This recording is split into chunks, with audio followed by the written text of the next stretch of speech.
Noticias Caracol Edición Central, con María Lucía Fernández y Jorge Alfredo Vargas.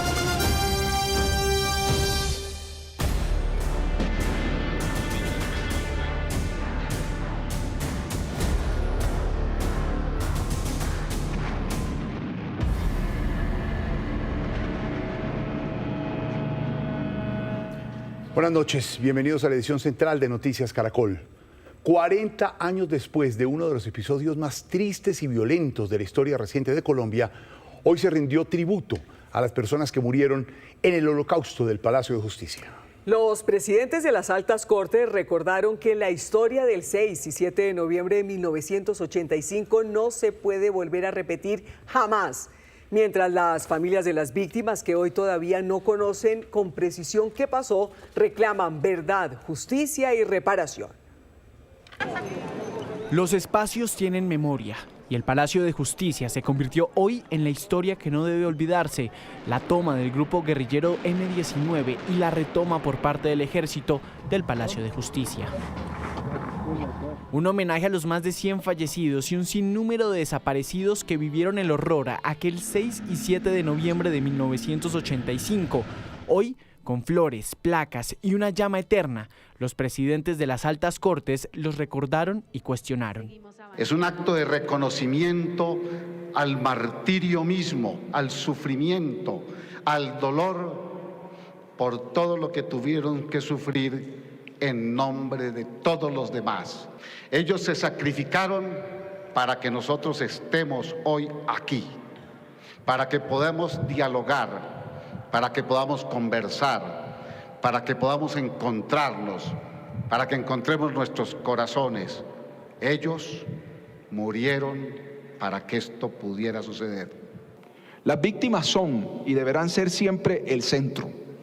No podemos hablar de verdadera justicia sin reparación, sin reconocer a los seres humanos detrás de las injusticias y detrás de las tragedias. Y ello aplica para todos los campos del derecho. La tragedia del Palacio de Justicia no puede repetirse y hoy es el momento de recordar que es deber de la sociedad arropar a la justicia frente a los ataques. Pero las víctimas siempre deben ser el centro. Aquellos familiares que no solo lloraron una vez, sino 2 veces a sus muertos, siguen clamando justicia, verdad y reparación.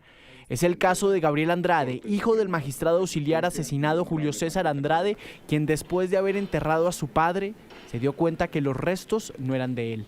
Mientras el cuerpo del magistrado auxiliar Andrade yace en el limbo de la incertidumbre o quizás anegado en el olvido oficial, la paradoja nos golpea con crudeza.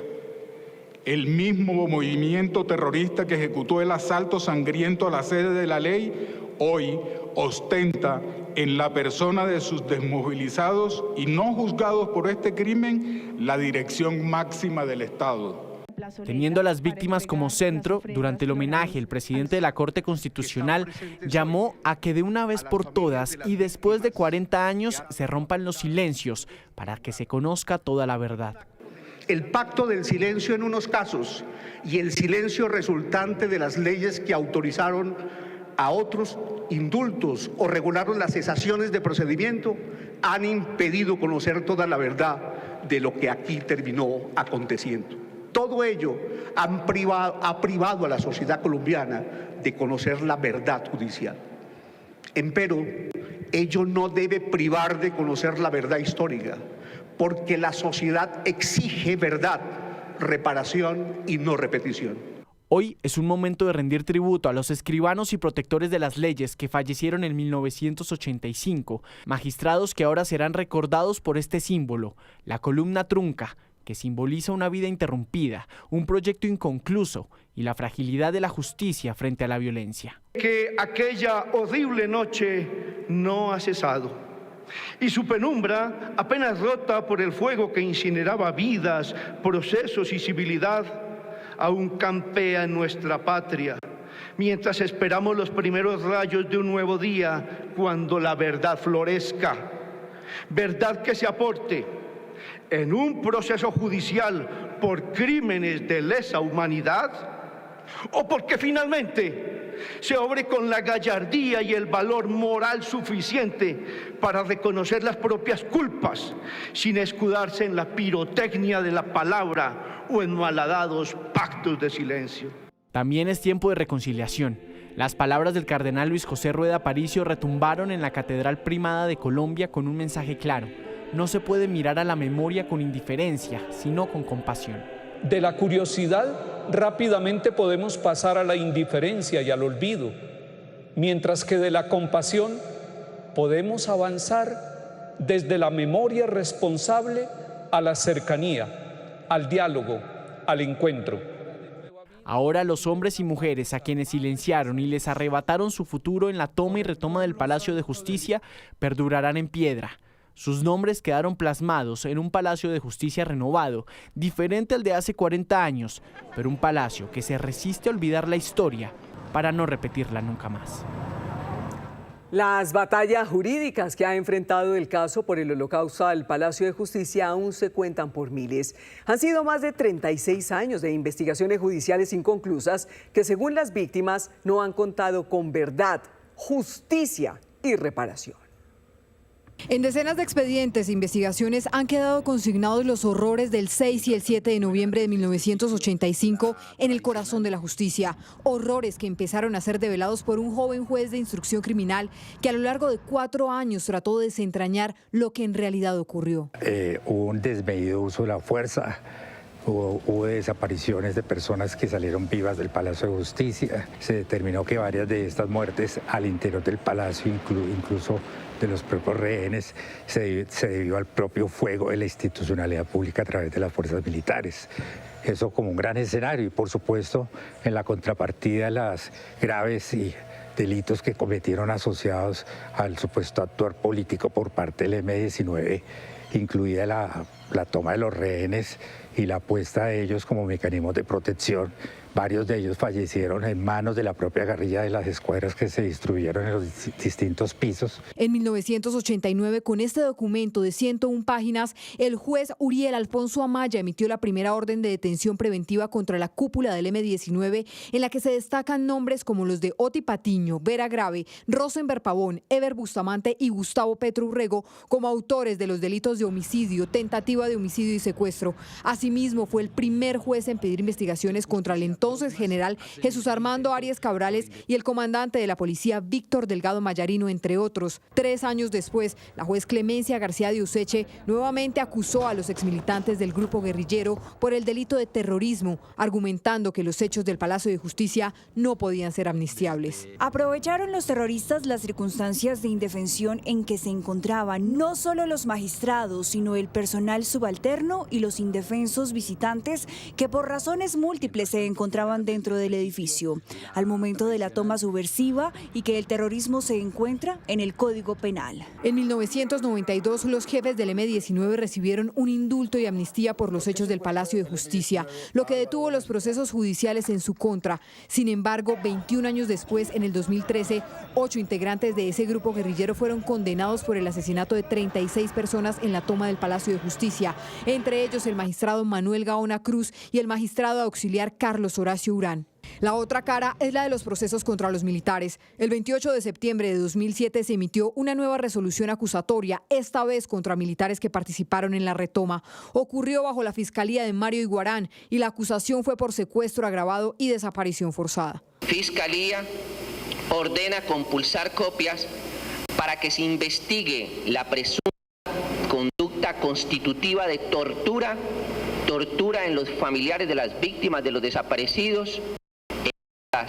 Allí se pidió investigar a los generales Rafael Zamudio y Jesús Armando Arias Cabrales, comandantes del operativo contra el grupo del M-19. Quien estuvo detrás de esas investigaciones fue la entonces fiscal delegada ante la Corte Suprema de Justicia, Ángela María Buitrago, confirmando la responsabilidad del Estado colombiano en la desaparición de 11 personas, así como la múltiple violación de los derechos humanos. Creo que aquí es el momento también de sincerarse como sociedad, como actores principales, tanto el M-19 como la fuerza pública en general, porque aquí no solamente se habla de ejército, se habla de edad, se habla de F2, se habla de policía, se habla de una serie de hechos de retiro de la Policía Nacional también, de seguridad del Palacio, en donde lleguemos a un acuerdo, en donde definitivamente todos digan lo que saben, porque los documentos que se encontraron dentro de la investigación que yo dirigí desde el año 2005 hasta el 2010 muestra que sabían muchas cosas. Para el año 2010 se produce la primera condena contra un miembro de la fuerza pública por estos hechos. Un juez de Bogotá condenó en primera instancia al entonces comandante de la Escuela de Caballería,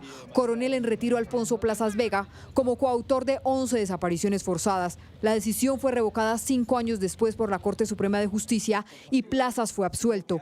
Luego, para el 2011, el entonces comandante de la Brigada 13, coronel en retiro Jesús Armando Arias Cabrales, fue condenado a 35 años de cárcel. La sentencia quedó en firme en el año 2019. En junio de 2024, el Tribunal Superior de Bogotá condenó en segunda instancia al general en retiro Iván Ramírez Quintero, quien fuera uno de los hombres más poderosos de la inteligencia del ejército, a 31 años de cárcel por la desaparición de la exguerrillera del M-19, Irma Franco. Este 7 de noviembre de 2025, 40 años después, se produjo otra condena. Esta vez el Consejo de Estado determinó la responsabilidad patrimonial del Estado por la muerte del magistrado auxiliar Jorge Alberto Echeverry. Sin embargo, a pesar de los procesos y del paso de 4 décadas, la verdad, la justicia y la reparación aún no llega para los familiares de las víctimas y desaparecidos.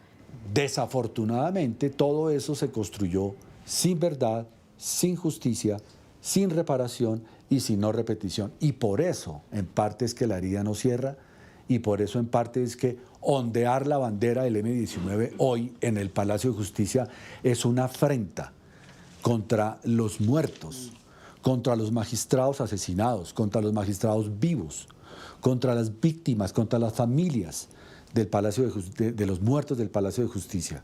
¿Qué quisiéramos que pasara? Por lo menos la verdad, ¿no es cierto? Y la no repetición. Y para esa verdad, aseguran, aún faltan más investigaciones, más justicia y no más pactos de silencio. A propósito de estos informes, los invitamos a consultar en el código QR que ven en pantalla todas las entrevistas, todos los reportajes sobre lo ocurrido el 6 y 7 de noviembre de 1985. Sí, señora. La toma y la retoma en el especial periodístico Palacio de Justicia 40 años, tributo a las víctimas, que está disponible en el canal de YouTube de Noticias Caracol. Noticia en desarrollo en Noticias Caracol. Y se conocen las primeras imágenes del robo de un carro de valores en el aeropuerto de Riohacha, ocurrido el pasado mes de abril. Los investigadores analizaron cerca de 1000 horas de video para ubicarlos. Fije su atención en esta camioneta blanca que a toda velocidad atropella a un funcionario y a la fuerza ingresa a la pista del aeropuerto de Riohacha, Guajira.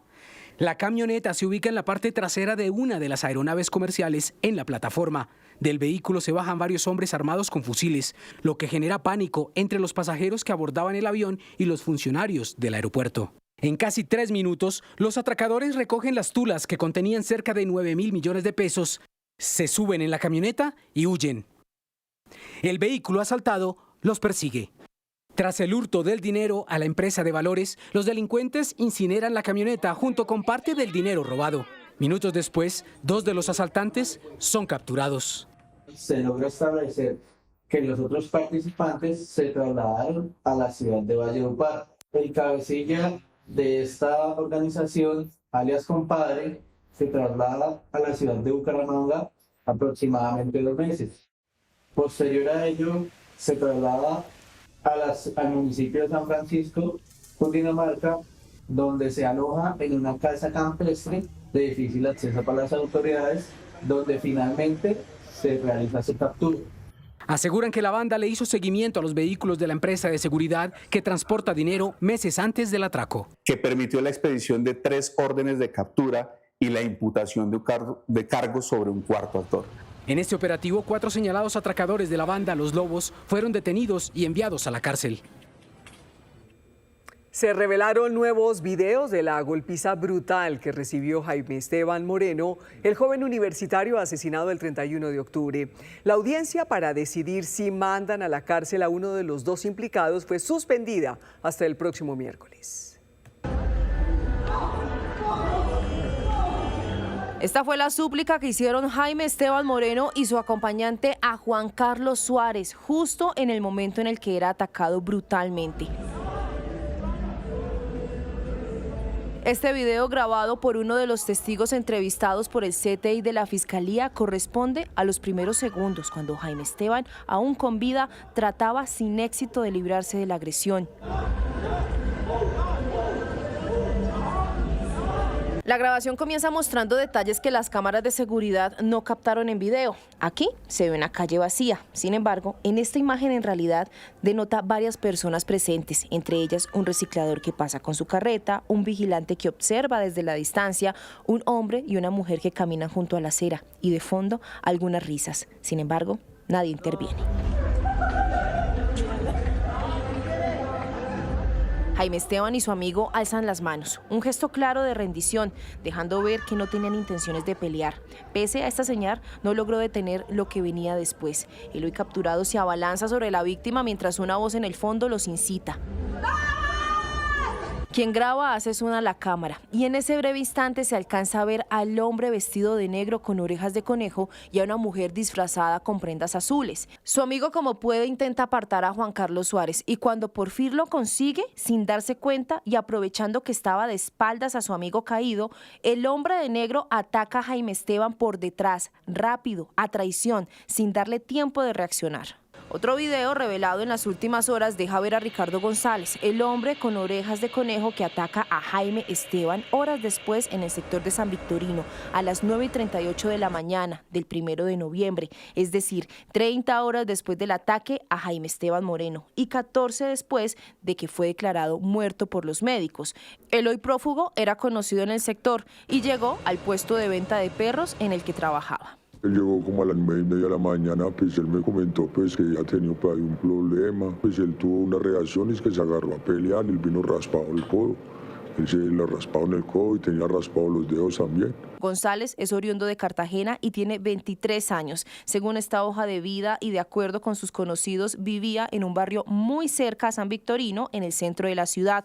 Todos estos videos y testimonios y documentos están siendo analizados por la Fiscalía. Tras 9 días de cierre de la transversal del Carare, las comunidades afectadas exigen una pronta solución. El impacto de la emergencia tiene en jaque a campesinos, comerciantes y transportadores. Así se ve desde el aire la destrucción de las vías en la transversal del Carare en Santander. Hectáreas completas de terreno y vías agrietadas y campesinos que se refugian donde algunos vecinos, esperando ayudas y alguna solución definitiva. Nos tocó dejar por el riesgo que corríamos ahí, pues allá pues estamos ordeñando las vacas y esperar a ver qué pasa. ¿Están necesitando ayuda? Sí, señor. ¿Qué están necesitando? Cualquier cosa. Los otros damnificados son los transportadores. Por un lado, no hay pasajeros. Por otro, tampoco vías para movilizarse. La situación es crítica para transversal del Carare, ya que no tenemos vías alternas por ningún lado y las vías alternas están acabadas. No hay cómo pasar estas busetas. Aquí se está perdiendo cualquier cantidad de plata porque... Más de 100 personas trabajan para restablecer el servicio de energía en la región del Carare. Muchos de ellos están en tierra trabajando para restablecer el servicio. Otros se encuentran en las partes más complicadas, intentando trazar líneas de transmisión de energía para que vuelva el servicio a las más de 14.000 personas afectadas. Mientras tanto, cientos de campesinos de las zonas rurales se encuentran incomunicados por cuenta de esta falla geológica que ha generado estos cráteres. Al avance al día de ayer, pues estamos casi alrededor del 85% para la habilitación de la variante y la energización de la línea. Estamos en ese porcentaje. ¿Cuándo espera esa línea?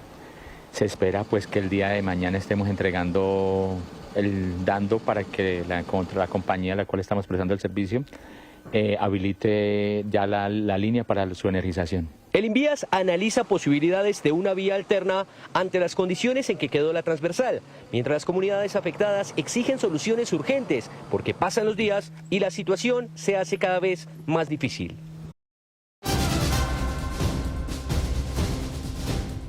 El gobierno nacional anunció que desistió de la idea de avanzar con el proyecto de decreto que grabaría el pago por medio de transferencias digitales a los comercios. Laura Rojas nos amplía. Laura.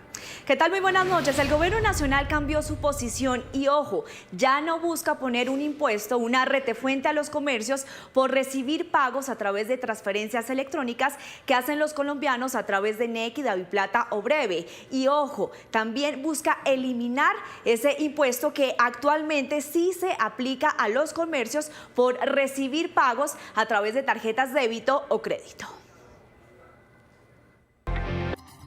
Buenas noches. Aunque en octubre cayó un 10% la producción de café en Colombia, en el acumulado de los últimos 12 meses hasta octubre se registró un crecimiento del 14%. La producción fue de 14.738.000 sacos, de acuerdo con la Federación Nacional de Cafeteros. En más información, nuestra compañera Laura Rojas obtuvo el segundo lugar en el Premio Nacional de Periodismo Económico entregado por ANIF en la categoría audiovisual por un trabajo relacionado con los riesgos de apagón energético en Colombia. Felicitaciones para Laura Rojas. Mucha atención porque sigue cayendo el dólar en Colombia y por primera vez desde abril del año pasado tendremos una tasa representativa del mercado por debajo de los 3.800 pesos. Para el fin de semana la tasa representativa será de 3.779 pesos con 20 centavos. De otro lado, subió el petróleo de referencia Brent hasta los $63.69 por barril. Subió el café, precio de referencia para el fin de semana, 2.938.000 pesos por carga en promedio. Continúe con Noticias Caracol. Víctor, gracias. La Fundación San José anuló los 2 títulos universitarios de Juliana Guerrero, designada como viceministra de Juventudes. La institución emitió este comunicado donde confirma que el Consejo Directivo no encontró evidencia de que Guerrero hubiera asistido a clases o presentado evaluaciones. Por cuenta de esto, revocó el título en Tecnología en Gestión Contable y Tributaria y el título profesional en Contaduría Pública. Y a la medianoche vence el plazo para que el gobierno entregue su aval para la construcción del tren de cercanías del Valle del Cauca. Sin aval, el proyecto quedaría congelado por un largo tiempo. Faltando tan solo horas para que se venza el plazo, para que el gobierno nacional firme los avales y el convenio de cofinanciación para avanzar con el tren de cercanías, la gobernación del Valle y las alcaldías de Jamundí y Cali ratificaron que su parte ya está hecha. Todavía guardamos la esperanza de que el presidente de la República nos va a dar esa cofinanciación para poder hacer realidad este sueño de todos los vallecaucanos, que es el tren con fe y esperanza. Pero también hoy estamos firmando el convenio en donde decimos que tenemos 3,5 billones entre la alcaldía de Jamundí, la alcaldía de Cali y la gobernación del Valle del Cauca, y que nosotros vamos a seguir resistiendo, nosotros vamos a seguir trabajando porque el tren de cercanías, que es este sueño, lo vamos a lograr. Este proyecto, que lleva al menos 10 años construyéndose en papeles, pretende conectar a Cali con Jamundí en su primer tramo. Que la comunidad está en constante crecimiento y el nivel de habitantes hace que de pronto carezca de algunas necesidades básicas, que es el medio de transporte. Entonces, considerando esto, es muy importante que haya estos proyectos. Generar ahorros en los hogares, en donde actualmente cerca del 28% de los ingresos de muchas familias de Jamundí lo destinan al transporte. Esta obra movilizará alrededor de 165.000 pasajeros diarios, reducirá el tiempo de desplazamiento en un 33% y generará más de 14.000 empleos para la región. Queríamos o solicitábamos al gobierno nacional que tuviéramos el aval fiscal y el aval técnico para que no se perdieran los avances de los estudios el próximo año, porque muy probablemente, seguramente después de la ley de garantías puede haber otra vez esta conversación para que el gobierno nacional consista pues en tener claridad sobre qué puede pasar con el tren de cercanías. Si los avales llegan a firmarse en los tiempos establecidos, al igual que el convenio de cofinanciación, las obras iniciarían en septiembre de 2016. De lo contrario, todo el proyecto podría atrasarse hasta 2 años más. 7:46, las autoridades buscan a un hombre que maltrató brutalmente a un perro. Se mantiene la recompensa de 50 millones de pesos para quien entregue información de su ubicación. En Noticias Caracol en vivo, la senadora Andrea Padilla habló de la pena que podría enfrentar este agresor animal. Este video, que circula en redes sociales, ha causado indignación en todo el país. En las imágenes se ve a un hombre golpeando de forma brutal a un perro. El agresor fue identificado como Fernando Oviedo Sánchez y las autoridades ya adelantan su búsqueda.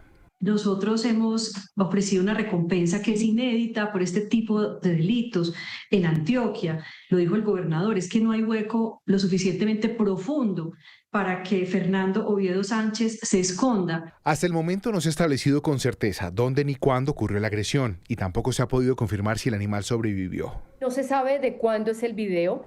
No se sabe exactamente dónde ocurrió. A mí no me cabe en la cabeza que esté vivo después de semejante golpiza, de semejante nivel de tortura, pero hay voces que indican que podría estar vivo. De confirmarse la muerte del perrito, el responsable podría enfrentar una pena de hasta 8 años de prisión, de acuerdo con la ley Ángel, que endureció las sanciones por maltrato animal en Colombia. Bueno, las penas son altas, logramos aumentar la pena hasta 98 meses. En este caso, si efectivamente el perrito murió, podría haber agravantes como la sevicia, el haberlo hecho en el espacio público. No sabemos qué otras circunstancias haya, pero en mi criterio podríamos estar hablando del delito de causar la muerte agravado, lo que le daría hasta 98 meses de cárcel y multas que pueden ir hasta los 60 salarios mínimos. El caso está siendo documentado por la Fiscalía General de la Nación, que podría solicitar una medida de aseguramiento en centro carcelario mientras avance el proceso judicial.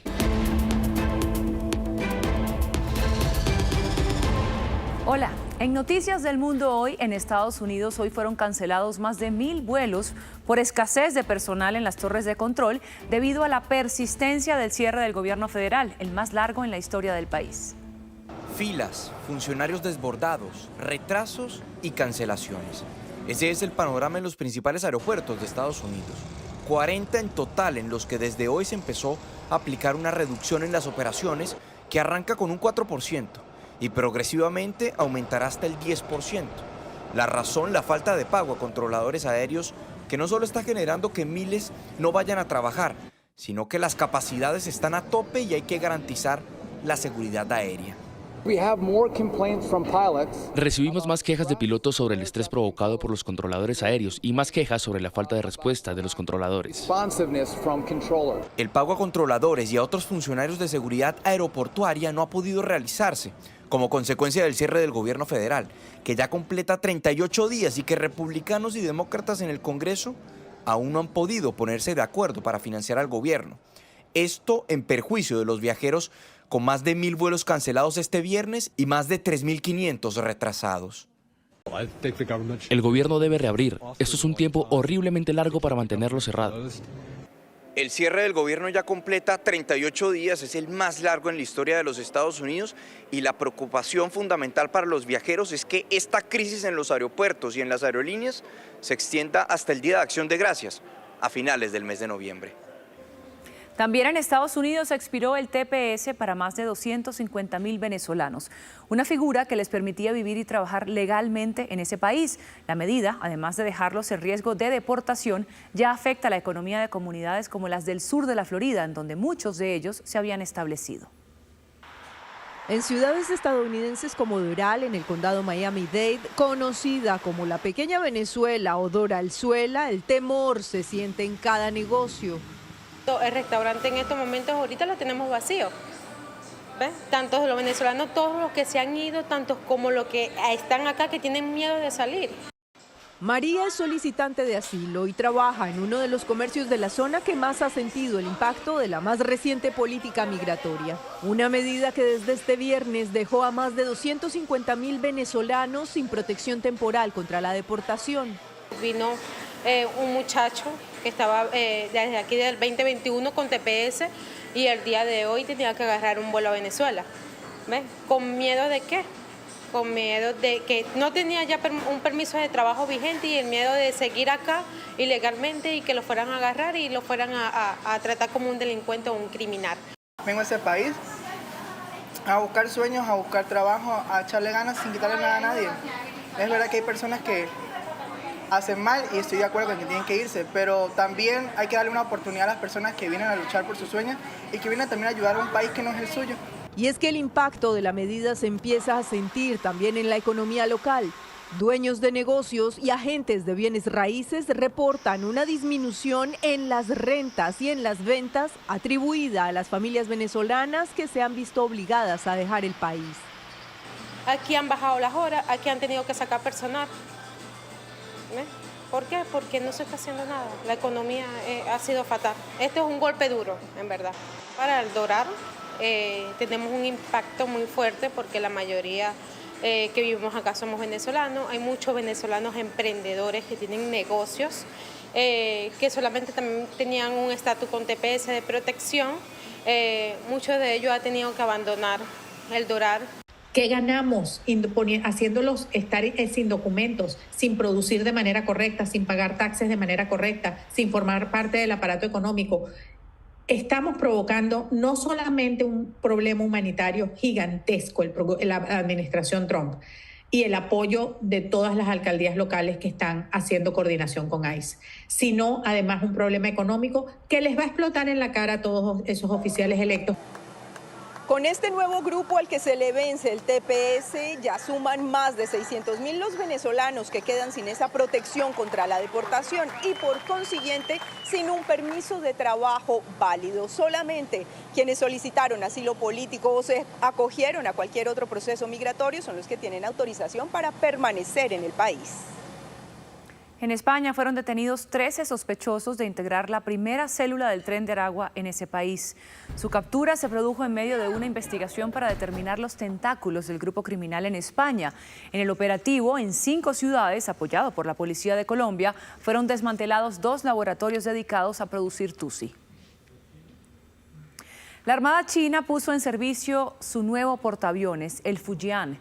Este es el tercer navío de este tipo de ese país. Posee un sistema de lanzamiento electromagnético que solo utilizaba Estados Unidos en el USS Gerald Ford.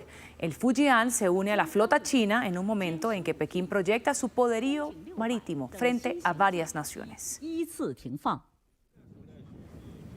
Un emotivo parto de un rinoceronte blanco se vivió en un zoológico en Valencia, España.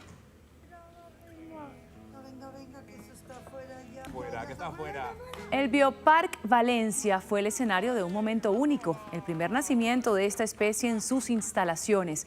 El personal presenció el alumbramiento que representa una gran esperanza para el programa de conservación de este animal amenazado por la caza furtiva de su codiciado cuerno. Con la información internacional terminamos. Nos vemos a las 11:30 de la noche, última edición con Andreina. Ya viene Desafíos Siglo XXI. Sí, señor, esto es Noticias Caracol, primero la gente. Buenas noches.